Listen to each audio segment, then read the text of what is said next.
नमस्कार, Chanakya YouTube channel पे आपका स्वागत है। जैसा कि आप सभी को पता है कि चाणक्य आईएएस आप सभी के लिए अभ्युदय क्रैश कोर्स लेकर के आया हुआ है और रेगुलरली हम इसमें वीडियो अपलोड कर रहे हैं। इसी सीरीज में आज के सेशन में मैं डिस्कस करूंगा पेनिनसुला और गैंगेटिक प्लेन। तो चलिए सेशन को स्टार्ट करते हैं। सबसे पहले अगर देखा जाए तो पिछले लेक्चर में हमने जो है नॉर्दर्न हिमालय वगैरह डिस्कस किया था और उसमें हमने थोड़ी बहुत कॉम्प्लेक्सिटी समझी थी कि भाई हिमालयन रेंजेस में आखिर कैसे क्वेश्चन पूछ सकता है बीपीएस। अब देखते हैं कि भाई नदन प्लेन में आखिर क्या संभावनाएं बनती हैं। सबसे पहले नदन प्लेन की बात किया जाए तो ये तीन रिवर के इंटरप्ले से बनता है, मतलब इनके एक्शन से मेनली फॉर्म हुआ। जैसा कि आप सभी को पता है कि हमारे पास जो है ऑलरेडी हिमालय नॉर्थ में है। अब ये रिवर जो है इनसे निकली और जो यहाँ पे सेडिमेंट्री रॉक है इनका ब्रेकडाउन ग्रेजुअल हुआ और इस पर्टिकुलर आप कह सकते हैं एक गैप सा था, हिस्सा था, जहां पे आकर के ग्रेजुअली क्या हुआ, डिपोजिशन स्टार्ट हुआ और आपका कह सकते हैं कि क्या हुआ भाई, प्लेन्स फॉर्म हुआ। तो इन तीनों रिवर्स का कौन कौन सा रिवर्स है भाई, इंदस, ब्रह्मपुत्र और अपना गंगा, ये तीनों रिवर्स ने तो एक्शन दिखाया, ठीक है, हिमालय के अक्रॉस, और उसके चलते जो डिपोजिशन हुआ तो अपना प्लेन्स जो है क्या हुआ, फॉर्म। समझ में आ रही है बात। अब बढ़ते हैं कि भाई ये प्लेन्स जो हैं ऑलमोस्ट 7 लाख स्क्वायर किलोमीटर में स्प्रेड है, ठीक है, ये आपको डेटा याद रखना है छोटा सा। इसके अलावा ये 2400 लिखा हुआ है, कहीं कहीं पे वेरिएशन है, 3200 भी होता है, आप लोग देख लीजिएगा। ऑलमोस्ट 2400 से 3200 के बीच में इसका क्या है, आपका ईस्ट टू वेस्ट क्या है, एक्सटेंड फैला हुआ। इसके अलावा गौर से देखिए ये ऑलमोस्ट 240 से 320 किलोमीटर क्या है, ब्रॉड, ठीक है, और ये काफी डेंसली पॉपुलेटेड एक डिवीजन है। इसमें तो कोई बताने की जरूरत है नहीं, आप सभी को पता है कि जो भी नदर्न प्लेन्स है वहां पे पॉपुलेशन काफी क्या है, डेंस है। और इसका रीजन क्या है कि भाई यहाँ पे एक कंड्यूसिव फर्टाइल लैंड मिला लोगों को, रिवर जो है उसकी सिंचाई के लिए क्या की, पानी प्रदान की। तो चूंकि एग्रीकल्चरल पहले इकोनॉमी सेटल हुई, इसलिए ये एरिया क्या हुए, सबसे ज्यादा जल्दी जो है क्या हुए, इनहैबिट किए गए, और इसलिए यहाँ पे पॉपुलेशन जो है नेचुरली क्या है, डेंस है। समझ रहे हैं बात। अब समझते हैं कि भाई इसका जो सॉइल कवर है, इस प्लेन्स में जो सॉइल आपको मिलेंगे उनके पास चूंकि वाटर सप्लाई एडिक्वेट होती है, एक फेवरेबल क्लाइमेट है, मतलब बारिश ठीक ठाक हो रही है इस बेल्ट में, तो इसलिए ये एग्रीकल्चरली काफी क्या है, रिच एरिया माने जाते हैं, प्रोडक्टिव एरिया माने जाते हैं। यहाँ पे खेती जो है काफी आसान है और किसान जो है आसानी से यहाँ पे खेती करते हैं और प्रोडक्टिविटी अच्छी है, ठीक है, इसमें कुछ नई बात बताने की नहीं है। अब गौर से देखिए इस नदर्न प्लेन में क्या क्या है भाई, ये वाला पूरा का पूरा पंजाब, ये पूरा आपका राजस्थान भी थोड़ा बहुत दिख रहा है, ये इधर यूपी, दिल्ली, हरियाणा होते हुए आप बढ़ते हैं बिहार की ओर, असम, वेस्ट बंगाल, इन सब एरिया तक एक्सटेंट इसका फैला हुआ है, ठीक है। और इसी आधार पे थोड़ा बहुत आगे हम डिवीजन भी देखेंगे। अब यहाँ से जो तीन नदियाँ आपकी आ रही हैं, इंदस, ये इधर से आ रही है ब्रह्मपुत्र, और यहाँ से आपकी पूरी गंगा, इन तीनों नदियों के मैं बता रहा था इंटरप्ले से क्या हो रहा था भाई, का फॉर्मेशन हो रहा था। इसको थोड़ा और अच्छे से आपको समझना है तो पिछले लेक्चर में जैसा मैं बता रहा था कि भाई दो प्लेट इंट्रैक्शन से हिमालय का फॉर्मेशन हुआ, तो इंडियन प्लेट जो है वो यूरेशियन प्लेट के अंदर जा रहा था, और यहाँ पे आप समझिए कि सेडिमेंट डिपोजिशन के चलते क्या हो रहा है भाई, अपना हिमालय फॉर्म हुआ। अरे यही तो फोल्डिंग हुआ, फोल्ड माउंटेन्स फॉर्म हुए हिमालय के फॉर्म में। अब ये नदियां जो है यहीं पे गिरी और जो गैप यहाँ पे क्रिएट हुआ, ठीक है, आप कह सकते हैं कि ये जो डिप्रेशन क्रिएट हुआ, यहीं पे डिप्रेशन में जो डिपोजिशन हुआ यहीं पे क्या हुआ, फिर गंगेटिक प्लेन का फॉर्मेशन हुआ। सिंपल भाषा में आप ऐसे, ठीक। आगे बढ़ते हैं कि भाई अगर डिवीजन देखा जाए नदर्न प्लेन का, तो पंजाब प्लेन्स में बांटते हैं हम लोग, जैसा कि आप देख रहे हैं ये वाला पूरा का पूरा एरिया, ठीक है, यहाँ पे इंदस जो है इंटरप्ले करेगी रोल, और इस पंजाब प्लेन्स में ढेर सारे दोआब जो है होते हैं, जैसे आपका रचना दोआब है, सिंध सागर दोआब है, जेच दोआब है, बारी दोआब है, बीस दोआब है, अलग अलग नदियां जो है। दोआब क्या होते हैं, सबसे पहले ये समझिए कि दो नदियां हैं, ठीक है, और दो नदियां जो है मिल करके कोई एक ऐसे रीजन को क्या करती हैं, फ्लड प्लेन क्रिएट करती है वहां पे अपना, तो वो क्या कहलाता है भाई, दोआब कहलाता है। जैसे यहाँ पे देखिए गौर से, ये आपके ढेर सारे दोआब हैं, ये आपका सिंध सागर दोआब है। कौन कौन सी इसमें नदी भाई, एक आपका इंदस है, दूसरा आपका झेलम है, गौर से देख रहे हैं आप लोग, यही तो है। और इन दो नदियों के चलते जो आपका ये प्लेन क्रिएट हुआ है वही क्या कह रहा है, दोआब कहला रहा है। इसके अलावा आप जेच दोआब कह रहे हैं। जेच दोआब में क्या है भाई, एक झेलम है, दूसरा चेनाब है। रचना एक दोआब है, रचना में क्या है भाई आपका एक रवि है और चेनाब है। बारी दोआब है, गौर से देखिए। तो ये सारे जितने भी आपके दोआब दिख रहे हैं ये पंजाब प्लेन्स में जनरली पाए जाते हैं। अभी बीपीएससी क्या पूछेगा आपसे, पूछ सकता है भाई कि 20 दोआब में कौन कौन सा है, ठीक है, ब्यास सतलज। तो आपको ये थोड़ा बहुत ध्यान में रखना है कि जो दोआब हैं इनमें कौन कौन सी नदियां जो है मिल करके क्रिएट कर रही, ठीक है। अब देखते हैं कि भाई गंगा प्लेन्स में गौर से देखिए क्या क्या मिलेगा भाई आपको, रोहेलखंड मिलेगा, अवध मिलेगा, रण मिलेगा, मालवा प्लेन्स, ये सभी सब पाए जाएंगे। हम देखेंगे आगे कौन किधर सिचुएटेड है।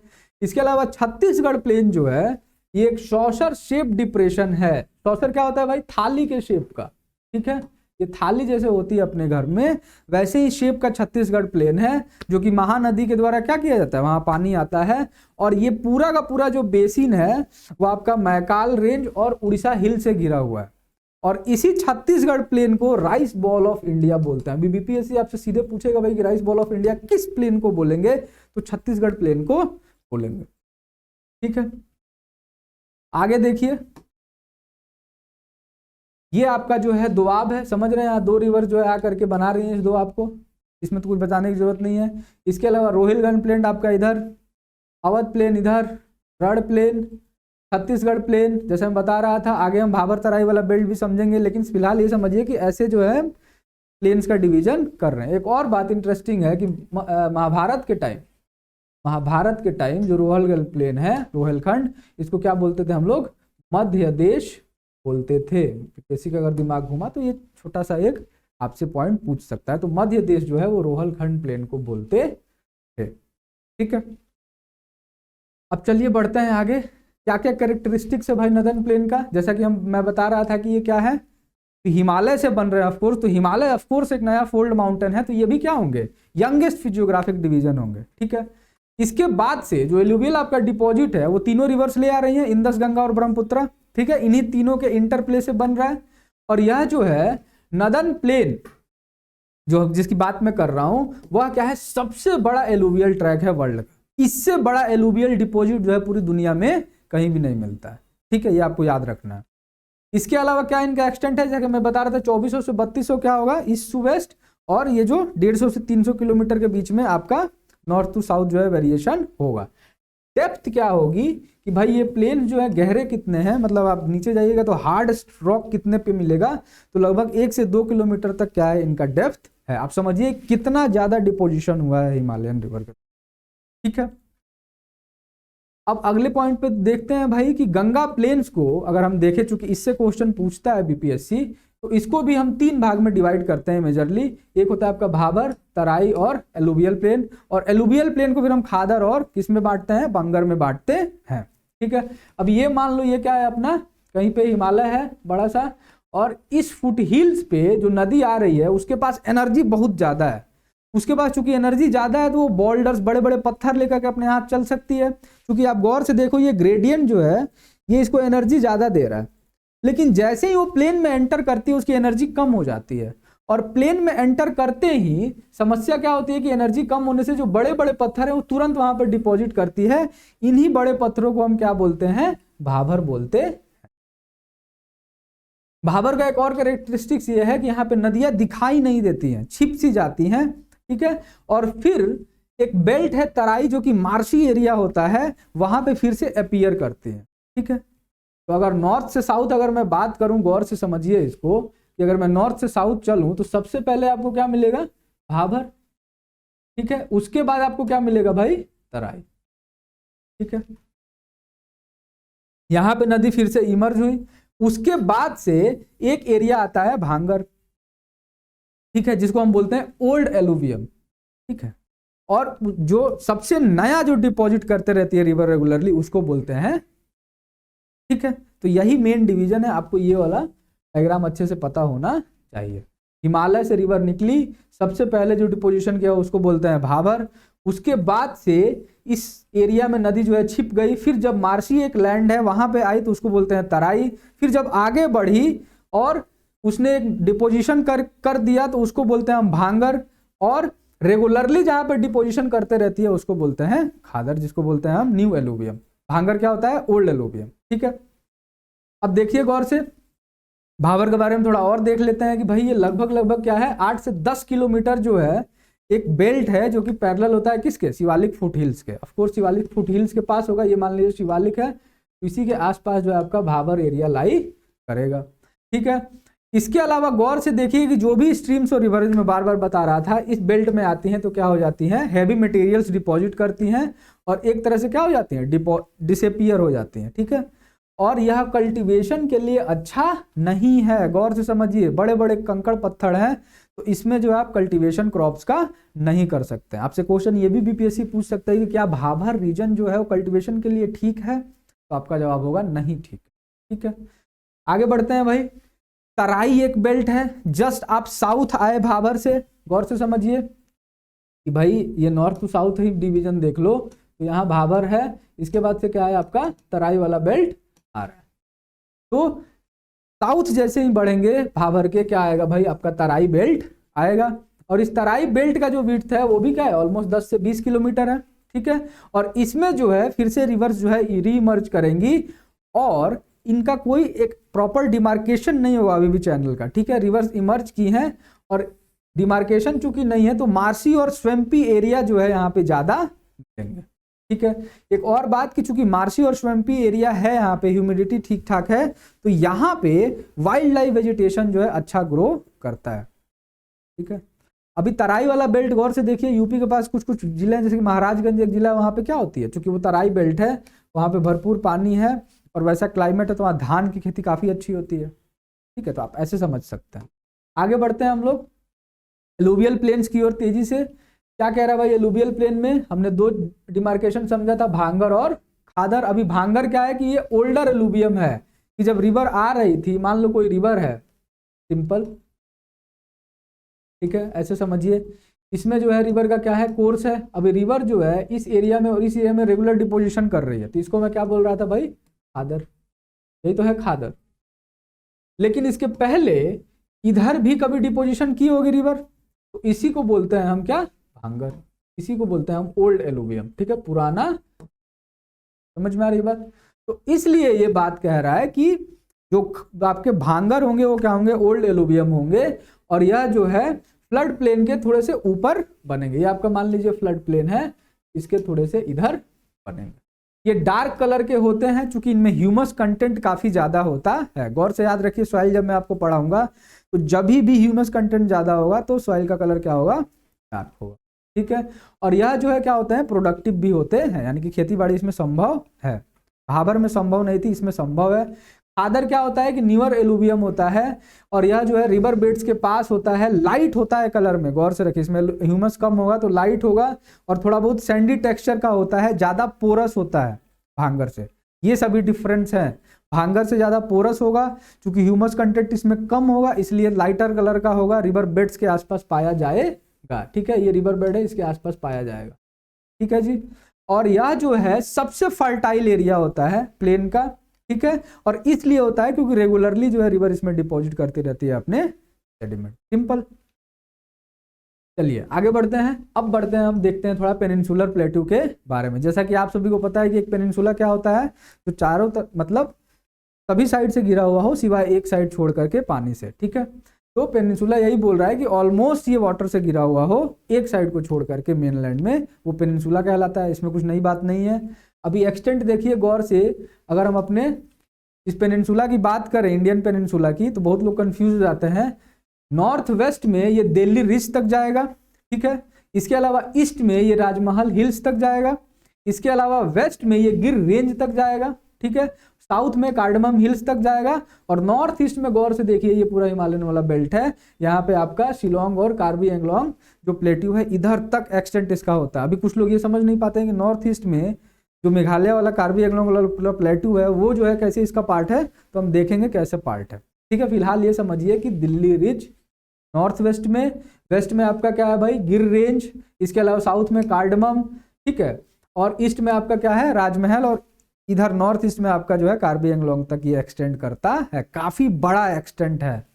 प्लेट्यू का। ठीक है, अब समझते हैं कि भाई आखिर कैरेक्टरिस्टिक्स क्या है, क्या खूबी है भाई पेनिनसुला का। तो सबसे पहले ये समझिए कि ये वन ऑफ द ओल्डेस्ट जो है क्या है आपका और स्टेबल लैंड मास है, सबसे पुराना है और स्टेबल है। स्टेबल का कहने का मतलब ये है कि यहाँ पे बहुत से ज्योग्राफिकल इवेंट्स आपको देखने को नहीं मिलेंगे, जैसे कि अर्थक्वेक। जो हिमालयन बेल्ट हम अभी समझ रहे थे या नदन प्लेन हमने समझा, ये सिस्मिक एक्टिविटी के लिए एक्टिव रहते हैं, लेकिन ये बेल्ट जो है ये काफी स्टेबल है, सिवाय एक एक्सेप्शन में यहाँ पे बताऊंगा आपको। उसके अलावा काफी ज्यादा क्या है, स्टेबल है। ठीक है, यहाँ पे सिस्मिक एक्टिविटी वगैरह देखने को नहीं मिलती है। ठीक है, और ये ऑलमोस्ट 3600 मिलियन ईयर्स पुराना है। इतना पुराना है कि यहाँ पे काफी पुरातन आर्कियन टाइम के जो है रॉक और ग्रेनिटिक रॉक और सिस्ट पाए जाते हैं, समझ रहे हैं, काफी पुराना है ये। इसके अलावा अगर और फिजियोग्राफिक डिविजन्स की बात की जाए तो यहाँ पे टोर्स पाए जाते हैं, ब्लॉक माउंटेन पाए जाते हैं, रिफ्ट वैली पाई जाएगी, ऐसे ही रॉकी स्ट्रक्चर मिलेंगे, हमकी हिल्स मिलेंगे। अब तुम लोग बोलोगे ये टॉर्स क्या है, टॉर्स कुछ नहीं है। ऐसे आप लोग देखते होंगे इन सभी बेल्ट में कि क्या होता है कि पत्थर पे पत्थर रखा रहता है, वही टॉर है, सिंपल। ठीक है, इसके अलावा आप देखिए ब्लॉक माउंटेन क्या होते हैं भाई, कि ये मान लो पहले क्या है एक माउंटेन था, इसमें क्या हुआ यहाँ से रिफ्टिंग हुआ, तो ये वाला जो हिस्सा है वो क्या हुआ, थोड़ा बहुत नीचे आ गया। ठीक है, ये वाला हिस्सा नीचे आया तो ये वाला पार्ट उठा हुआ है, ये वाला पार्ट उठा हुआ है, तो दोनों माउंटेन हो गए, ये वाला वैली बन गया, यही रिफ्ट वैली हो गई, सिंपल। तो रिफ्टिंग के चलते जो हो रहा है वो ब्लॉक माउंटेन आपका फॉर्म होगा। हम आज जो समझ रहे थे फोल्ड माउंटेन, वो दो प्लेट पास में आ रही थी और सेडिमेंट ऊपर हो रहा था। ठीक है, इसके बीच में आप डिफरेंस समझिए थोड़ा। अब इसके बाद से हमकी हिल्स वगैरह मिलेगा, कुछ नहीं है हमकी हिल्स, मतलब ऐसे स्लोप टाइप जो है हिल्स मिलेंगे इन एरिया में। तो ये ऐसे ऐसे फीचर्स जो है रखेगा। सॉइल कैसा होगा भाई, सॉइल जो है गौर से देखिए, अगर इसका हम समझें,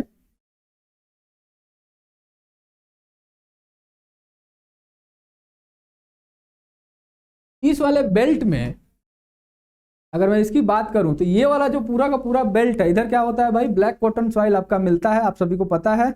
और ये आपको ये भी पता है कि ये फ्लड बसाल्ट प्रोविंस से बना है, मतलब यहाँ पे बसाल्टिक लावा आया, यहाँ पे डिपॉजिट हुआ और ब्लैक कॉटन सॉइल जो यहाँ पे मिला। ठीक है, इसके अलावा जो भी रिवर्स हैं, आपको पता है कि ईस्ट फ्लोइंग रिवर्स यहाँ पे क्या करती हैं, इधर साइड डेल्टा फॉर्मेशन करती हैं, कुछ ही वेस्ट रिवर जो है इधर ईस्चुरी फॉर्म करती हैं। ठीक है, तो मेनली मैं ये आपको बताना चाह रहा हूं कि कुछ एरिया ऐसे हैं जहां पे क्या है, वेस्टर्न एरिया खास करके, जहां पे ब्लैक सॉइल आपको पाया जाएगा प्रीडोमिनेंटली। ठीक है, बाकी रेड सॉइल, लेटराइट सॉइल तो हम देखते ही हैं। ठीक है, अब देखिए गौर से कि ऑलमोस्ट 16 लाख स्क्वायर किलोमीटर जो है ये इसका एरिया कवर करता है। ठीक है, और अभी प्लेन्स कितने कर रहे थे, लगभग 7 लाख जो है कर रहे थे। ठीक है, इसके अलावा गौर से देखिए ये 600 से 900 मीटर जो है मीन सी लेवल से ऊपर आपका है, यानी कि इसकी हाइट है ठीक ठाक। इसके अलावा देखिए कि जो भी रिवर्स है, जैसा कि मैं बता रहा था, वो ईस्ट फ्लोइंग है, कुछ ही रिवर्स जो है वो क्या है, वेस्ट फ्लोइंग है, जैसे कि नर्मदा का मैंने अभी नाम। ठीक है, तो गौर से देखिए जो आपका पेनिनसुलर प्लेट्यू है ये काफी ज्यादा अपलिफ्टमेंट फेज, सबमर्जेंस फेज, या आप कह सकते हैं क्रस्टर फॉल्टिंग और फ्रैक्चर से होकर के, फॉल्टिंग और फ्रैक्चर की बात मैं वही कर रहा था कि भाई आप गौर से समझो कि ये वाला जो बेल्ट है, जो वेस्टर्न बेल्ट है, इसका कुछ हिस्सा आप देखिएगा आगे जब पढ़िएगा कि ये डूबा हुआ है। तो एक टाइम पे था कि ये पूरा का पूरा हिस्सा उठा हुआ था, लेकिन फॉल्टिंग हुई और ये पूरा का पूरा एरिया सबमर्ज हो गया। और इसमें मैं यही बता रहा था कि जब आप पोर्ट डेवलपमेंट पढ़ेंगे तो आप गौर से देखिए कि पोर्ट डेवलपमेंट के टाइम में चूंकि ये हिस्सा डूब गया, इसलिए जो वेस्टर्न एरिया है वो पोर्ट डेवलपमेंट के लिए जो है क्या माना जाता है, सुटेबल माना जाता है। ठीक है, इसके बाद से मैं बता रहा था कि भाई ये ब्लॉक जो है, ये पूरा का पूरा ब्लॉक जो है काफी स्टेबल है, लेकिन महाराष्ट्र का एक बेल्ट है, ठीक है, नीचे जो क्या है, एक फॉल्ट वहां पे क्रिएट होता है, भीमा फॉल्ट, और वो थोड़ा सा क्या है, अनस्टेबल आपका है, और यहाँ पे सीज्मिक एक्टिविटी देखने को मिलती है। बाकी पूरा का पूरा जो ब्लॉक, ये पूरा ब्लॉक है वो क्या है आपका, स्टेबल है, लेकिन ये छोटा सा एक हिस्सा है महाराष्ट्र में, भीमा फॉल्ट, जो क्या है, अनस्टेबल है, और ये क्या है, सीज्मिक एक्टिविटी के लिए प्रोन है, यहाँ पे अर्थक्वेक वगैरह की संभावना बनती है। ठीक है, अभी जो नॉर्थ वेस्टर्न पार्ट है प्लेट्यू का, जो ये वाला हिस्सा आप देखिए नॉर्थ वेस्ट में, ठीक है, इन पे क्या है आपका कॉम्प्लेक्स जो है रेवाइंस और गॉर्जेस मिलेंगे। रेवाइंस और गॉर्जेस क्या होती है हम आपको समझाएंगे जब लैंडफॉर्म बताएंगे, वर्ल्ड ज्योग्राफी जब हम स्टार्ट करेंगे अच्छे से। उस समय मैं बताऊंगा कि रिवाइन्स और गॉर्ज क्या है, लेकिन फिलहाल आप ये समझिए कि वेस्टर्न वाला बेल्ट जो है, नॉर्थ वेस्टर्न वाला, यहाँ पे रिवाइन्स और गॉर्जेस जो है मिलते हैं, ठीक है। और ये याद रखिए जो गॉर्जेस हैं ये रिवर के द्वारा बनाए जाते हैं, ठीक है।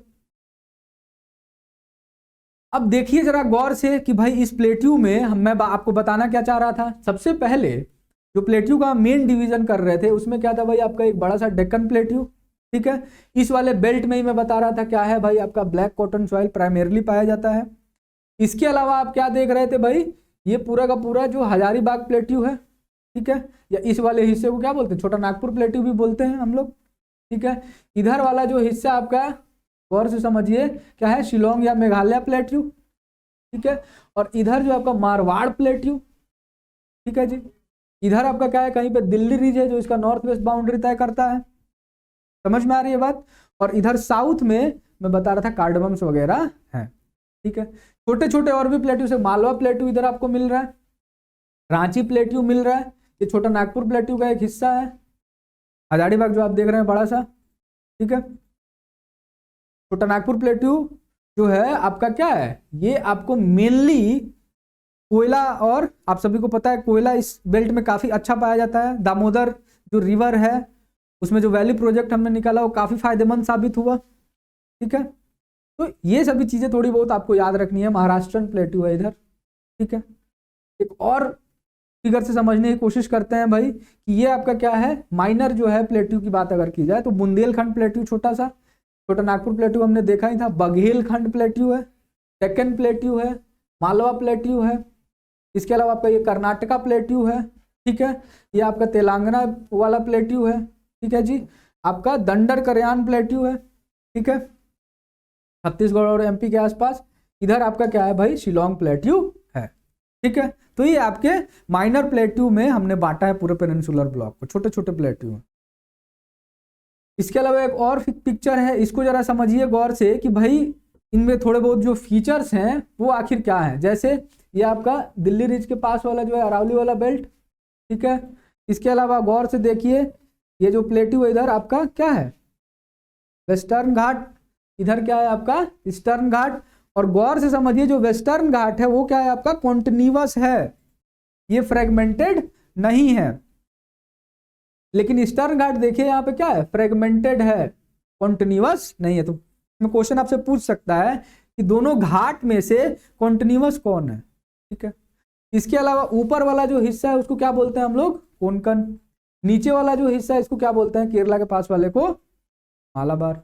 इसके बीच में ये छोटा सा गैप जब मैं आपको पास पढ़ा रहा था तो क्या आता है भाई, पालघट पास।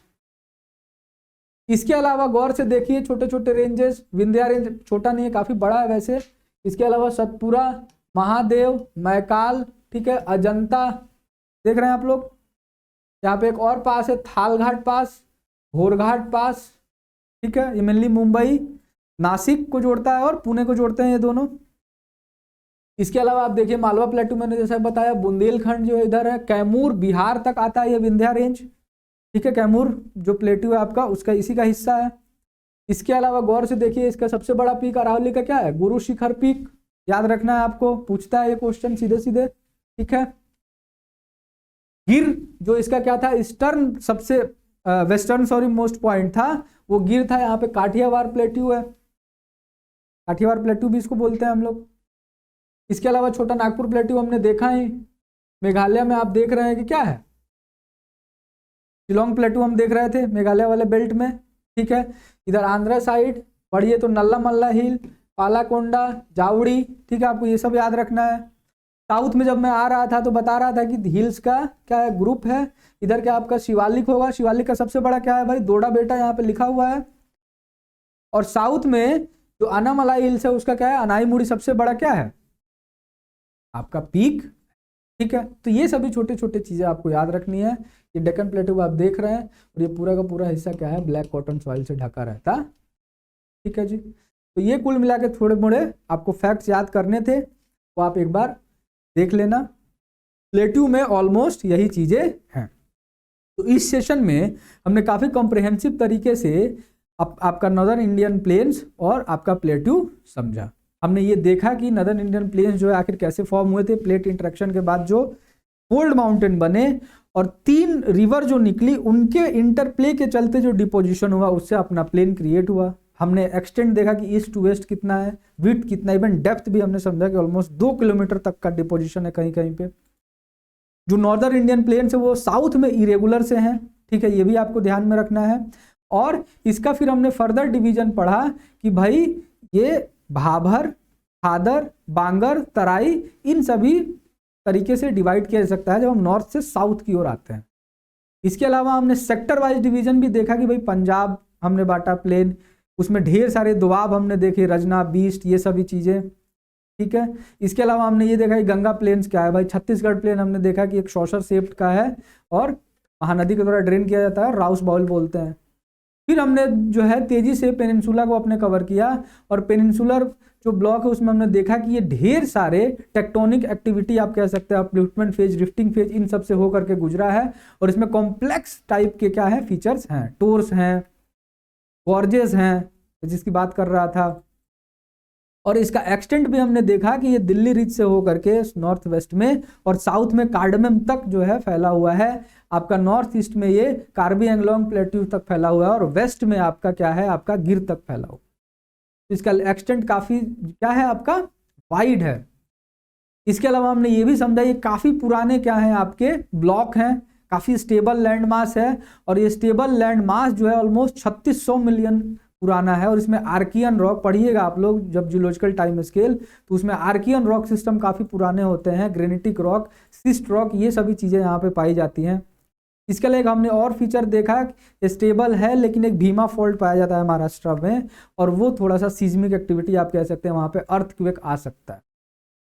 एक और चीज हमने समझी कि जो मेजर इसका आप देखिएगा एलिवेशन वो क्या है, ईस्ट टू वेस्ट ऐसे हुआ है कि इसमें ईस्ट फ्लोइंग रिवर्स क्या है ज्यादा है, एक तरह से वाटरशेड जो है डिवाइड करता है इसको, और वेस्ट फ्लोइंग रिवर्स कम है, ठीक है। हमने ये भी देखा कि जो वेस्टर्न वाला हिस्सा उसमें ब्लैक कॉटन सॉइल पाया जाता है और कुछ हिस्सों में आपका लेटराइटिक सॉइल, रेड सॉइल, ये सभी चीजें भी टाइप के सॉइल भी पाए जाएंगे।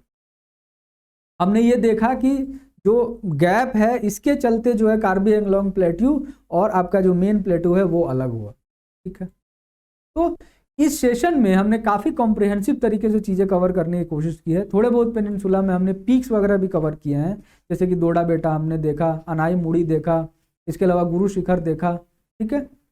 तो मिलते हैं अगले सेशन में और अगले सेशन में हम तेजी से कवर करेंगे जो भी अपने आइलैंड ग्रुप हैं, इसके अलावा जो कोस्टल प्लेन है, और फिर जो है मैं हार्डकोर आप लोगों को लैंडफॉर्म से स्टार्ट करूंगा, जिसमें कि हम कोशिश करेंगे जितने टाइप के लैंडफॉर्म है, कास्ट टोपोग्राफी, फ्लूवियल, ठीक है, इनको समझने की कोशिश करेंगे। तब तक के लिए जय हिंद, जय भारत।